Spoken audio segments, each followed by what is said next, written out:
నమస్తే, welcome to Suman TV. నేను మీ విష్ణు. ప్రస్తుతంతో పాటు సర్టిఫైడ్ ఫైనాన్షియల్ ప్లానర్ రాంప్రసాద్ గారు ఉన్నారు. వారితో మాట్లాడదాం. నమస్తే రాంప్రసాద్ గారు. నమస్తే విష్ణు గారు. రాంప్రసాద్ గారు, చేతిలో డబ్బు లేకుండా, అంటే చేతిలో చిల్లి గవ్వ కూడా లేకుండా ఇల్లు కట్టడం అనేది సాధ్యపడుతుందంటారా? సో దీనికి ఏం చెప్తారు సార్? చేతిలో డబ్బు లేకుండా ఇల్లు కట్టడం, ఎస్ అంటే ఇట్ డిపెండ్స్ సార్. ఇప్పుడు కొంతమందికి చేతిలో చిల్లి అవ్వలేదు, కానీ అతనికి ఉన్న ల్యాండ్ ఎక్కువ ఉందనుకోండి. ఇప్పుడు చాలామంది అంటారు, అలా అయితే అందరు కట్టుకోవాలి కదా, కట్టకుండా ఎవరు ఎందుకుంటారు? ఓకే, ఇప్పుడు అది లేకనే చాలామంది మంచి శాలరీస్లో ఉన్నారు, లోన్ ఎలిజిబిలిటీ ఉంది, 80 లక్షలు 60 లక్షలు ఎలిజిబిలిటీ ఉంది, కానీ ఆ margin amount, difference amount 20% pay చేయాలనేది పే చేయలేక ఇల్లు కొనలేకపోతున్నారు. చాలామంది ఇల్లు కొనటం ఎందుకు పోస్ట్ పోన్ చేస్తారంటే మార్జిన్ అమౌంట్ తెచ్చుకోలేరు పాపం. భార్యాభర్తలు ఇద్దరు కూడా ఉద్యోగం చేస్తుంటారు, నెలకి ఒక 2 లక్షలు 3 లక్షలు జీతాలు వస్తుంటాయి, బట్ ఇల్లు కట్టుకోలేదని చెప్తుంటారు. సో కాబట్టి చేతిలో రూపాయి లేకుండా కొనటం అనేది అంత ఈజీ ప్రాసెస్ కాదు. చేతిలో రూపాయి లేకుండా ఈ మధ్య బిల్డర్స్ కట్టేస్తున్నారు. బిల్డర్స్ అంటే రూపాయి లేకుండా కడుతున్నారంటే వాళ్ళకి ఎంతో రెప్యుటేషన్ ఉంటుంది తప్ప అది పాసిబుల్ కాదు. వాళ్ళు ఏం చేస్తారు, ఎక్కడో ల్యాండ్ అగ్రిమెంట్, డెవలప్మెంట్ అగ్రిమెంట్ చేసుకొని ల్యాండ్ లార్డ్కి ఇతనికి ఒక అగ్రిమెంట్ అవుతుంది. ఓకే, కొంతమంది గ్రూప్ హౌస్లు కూడా ఇలా ప్లాన్ చేస్తున్నారు. సో ఇప్పుడు ఎలాగంటే మీరు ల్యాండ్ ఓనర్, మీ దగ్గర డబ్బులు లేవు కన్స్ట్రక్షన్కి, అలా మీరు 10 ఏళ్ళుగా దాన్ని అలా ప్రొలాంగ్ చేస్తున్నారు.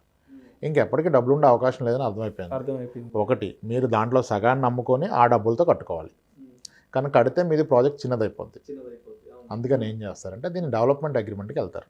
డెవలప్మెంట్ అగ్రిమెంట్కి, ఎస్. అంటే మీరు ఒక బిల్డరు, నేను ఒక ల్యాండ్ లార్డ్ అనుకోండి, నా దగ్గర ఒక 800 గజాల స్థలం ఉంది, మీరు బిల్డరు, మీ దగ్గర డబ్బు లేదు, కానీ మీకు అపారమైన అనుభవం ఉంది, ఎర్లియర్ మంచి మంచి ప్రాజెక్ట్స్ కట్టారు, మీకు రెప్యుటేషన్ ఉంది, మీ పేరు చెప్తే కస్టమర్లు వస్తారు కొనడానికి. నేను ఎవరో కూడా మార్కెట్లో తెలియదు కదా, నా దగ్గరికి ఎవరు రాడు. అప్పుడు మీరు నేను ఒకటవుతాం. సార్ ఇది నా ల్యాండ్ వాల్యూ ఇంత ఉంది, మీరు కన్స్ట్రక్షన్ చేయండి. మన కన్స్ట్రక్షన్ కాను దీంట్లో ఫ్లోర్కి ఒక 8 ఫ్లాట్లు వేద్దాం, 5 ఫ్లోర్లు వేస్తాం, పర్మిషన్ 5 ఫ్లోర్లకు వస్తుంది, 5 8 వాట్ ఎవర్ 40 ఫ్లాట్స్ వస్తాయి కదా. వచ్చే 40 ఫ్లాట్స్లో మీకు 20 ఫ్లాట్స్, నాకు 20 flats. Right. Good, fair enough.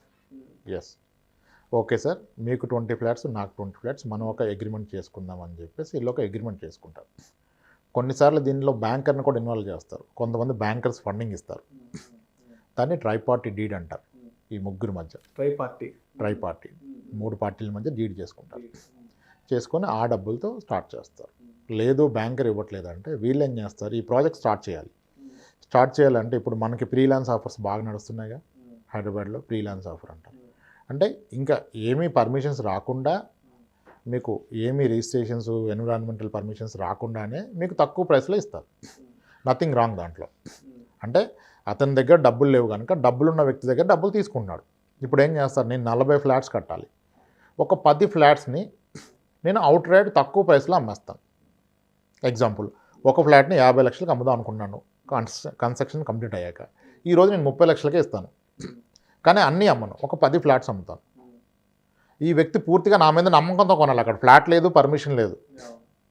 కొందరు కొంటారు, ఎందుకు, ఆయనకి రిప్యుటేషన్ ఉంది కదా బిల్డర్కి. ఈ 10 మందికి 10 ఫ్లాట్లు అమ్మితే తలా 30 లక్షలు చొప్పున 3 కోట్లు సమకూరింది కదా. ఈ 3 కోట్లతో వర్క్ స్టార్ట్ చేస్తారు పర్మిషన్ తీసుకొని. వర్క్ స్టార్ట్ అయితే బ్యాంకర్స్ ఫండింగ్ ఇస్తారు, లోన్ ఇస్తారు. ఇతనికి అవసరం లేదు, ఇతని దగ్గర కొనుక్కున్న వాళ్ళకి వస్తుంది కదా లోన్. ఆ లోన్ రిలీజ్ అయిందంతా మెల్లిగా కన్స్ట్రక్షన్ కంప్లీట్ చేస్తారు. చేశాక అతని 20 ఫ్లాట్స్ ఏమో బిల్డర్ తీసుకుంటాడు, ల్యాండ్ లార్డ్ 20 ఫ్లాట్స్ ఈయనకి వస్తాయి. ఇతని 20 ఫ్లాట్స్ రెంట్కి ఇచ్చుకుంటే పర్ ఫ్లాట్కి 15,000 రెంట్ వచ్చినా ఇతనికి ఒక 3 లక్షలు రెంట్ స్టార్ట్ అవుతుంది. పేరుకి ఇతనికి ఒక 10 ఫ్లాట్స్ ఉంటాయి, 10-20 ఫ్లాట్స్ వాట్ ఎవర్ అయి ఉంటాయి. ఆయన ఫ్లాట్స్ ఆయనకుంటే ఆయనకి ఎంత మిగులుతుందో అది మిగులుతుంది. అంతా ప్రాజెక్ట్ అయిపోయాక. అది చాలా రిస్క్తో కూడుకున్న పని. ఆయనకి ఎంతో రెప్యుటేషన్ ఉంటే తప్ప వేరే వాళ్ళు కొనరు. అలా అని చెప్పి మొత్తం ఈ కాన్సెప్ట్లు ఇస్తే మళ్ళీ వాళ్ళకి ఆ ప్రాజెక్ట్ వైబుల్ కాదు. ఒక ప్రాజెక్టులో ఇంత పర్సంటేజ్ మాత్రమే ఆ ఆఫర్లో అమ్ముతారు అవుట్ రైడ్గా. అమ్మి దాని అడ్వాంటేజ్ అలా అవుతుంది. కానీ నా దగ్గర స్థలము లేదు, డబ్బులు లేవు, ఇల్లు కొంటానంటే అవదు. అసలు అవే ఛాన్సెస్ చాలా తక్కువ. ఎవరైనా ఎక్కడైనా 1-2 కేసెస్లో మేనేజ్ చేసి ఎక్కడో ప్రాపర్టీ వాల్యూని పెంచి అగ్రిమెంట్ ఆఫ్ సేల్ రాసుకొని బిల్డర్ డెస్పరేట్గా ఉండి డబ్బులు ఇవ్వకపోయినా ఇచ్చినట్టుగా చూపించి మార్జిన్ అమౌంట్, ఇప్పుడు 40 లక్షల ప్రాపర్టీ కొన్నారు, 8 లక్షలు మీరు కట్టాలి, 32 లక్షలు బ్యాంకర్ ఇస్తాడు, అది కేసు. కానీ ఏమవుతుంది, అతని బిల్డర్ అవసరం నిమిత్తం అది 32 లక్షలకి అమ్మాడు అంటే బ్యాంకర్ 32 ఇస్తే సరిపోతుంది. అదెలా లోన్ వస్తుంది, అప్పుడు మీకు డబ్బులు అవసరం లేదు కదా. అప్పుడు ఏం చేస్తారంటే ఇతను 32 కొన్నా సరే 40 కొన్నట్టుగా అగ్రిమెంట్ చేస్తారు. అగ్రిమెంట్ ఆఫ్ సేల్ రాసుకుంటారు బిల్డరు బయ్యర్. 40 లక్షలు కొన్నట్టుగా రాస్తాడు. ఈ 8 లక్షలు పే చేసినట్టుగా చూపిస్తారు. మేబీ అతనే డబ్బులు ఇతనికి ఇచ్చి అకౌంట్ నుంచి చేయించుకుంటాడు, లేదా క్యాష్ ఓవరాల్గా 8 lakhs ముట్టింది, 40 లక్షలు కొన్నాడు అంటాడు. అప్పుడు దాన్ని బట్టి ఏం బ్యాంకర్ ఇవ్వడండి. బ్యాంకర్ మళ్ళీ టెక్నికల్ వాల్యుయేషన్ చేస్తాడు. బ్యాంక్ ఎలిజిబిలిటీ ఎలా ఇస్తాడంటే, ఒకటి మీ శాలరీని బట్టి మీకు ఒక ఎలిజిబిలిటీ ఉంది. మీ శాలరీ 50 లక్షలు కనుక 50,000 కనుక 25,000 ఈఎంఐ ఉండాలంటే మీకు ఒక 35 లక్షలు లోన్ ఎలిజిబిలిటీ ఉంది. కానీ మీరు ప్రాపర్టీ కొన్నది 40 లక్షలకి అయితే 35 ఇవ్వడు కదా, ప్రాపర్టీలో 80%. ఈ ప్రాపర్టీలో 80 ఎలా డిసైడ్ చేస్తాడు, మీ అగ్రిమెంట్ ఆఫ్ సేల్ చూస్తాడు. మీరు చేసుకున్న అగ్రిమెంట్లో 80, ఇంకొకటి ఇతను టెక్నికల్ వాల్యుయేషన్ చేస్తాడు. ఈ రెండిట్లో ఏది తక్కువ వస్తే దాంట్లో 80 ఇస్తాడు.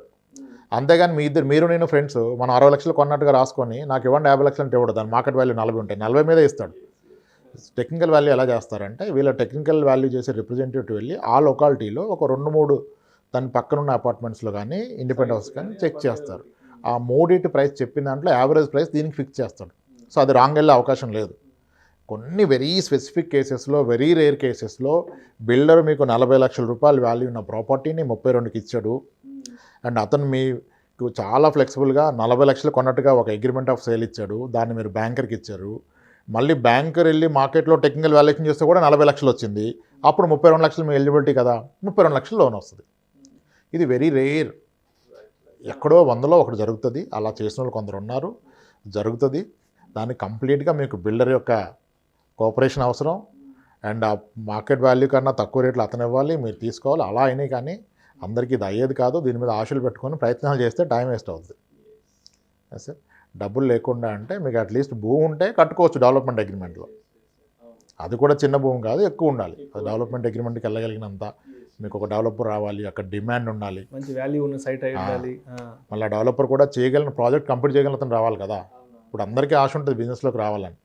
ఆయన వచ్చాక చేయలేకపోతే మీ భూమి కూడా ఇరుక్కొని పోతుంది, ప్రాజెక్ట్ మధ్యలో ఆగిపోతుంది. అలా జరిగిన దాఖలాలే కానీ ఏమీ లేకుండా, పొలం లేకుండా, స్థలం లేకుండా, ఇన్కమ్ లేకుండా, చేతిలో పైసా లేకుండా ఇల్లు కట్టేస్తారంటే అది అవదండి. అనవసరంగా లైఫ్ని రిస్క్లో పెట్టుకున్నట్టే. ఎస్, లేకుండా ఏదైనా అంతే. లోన్స్ బియాండ్ మన ఎలిజిబిలిటీకి మించి లోన్ తీసుకుంటే మనమే ప్రాబ్లంలో పెట్టుకున్నట్టు. బ్యాంకర్ని కాదు ప్రాబ్లం పెట్టేది. మేబీ బ్యాంకర్ని మోసం చేయొచ్చు, లోన్ ఎగ్గొట్టచ్చు. కానీ క్రమంలో ఎంత మానసిక ప్రశాంతత కోల్పోతాడు ఈయన, ఇబ్బంది కదా. ప్రతిసారి ఫోన్లు వాళ్ళు చేజ్ చేస్తారు. ఇప్పుడు ఎన్నో మార్గాలు వచ్చినాయి. ఇప్పుడు సోషల్ మీడియాలో ట్రేస్ చేస్తున్నారు డిఫాల్టర్స్ని. పాన్ కార్డ్ కాదు, సోషల్ మీడియాలో ట్రేస్ చేస్తున్నారు. రైట్.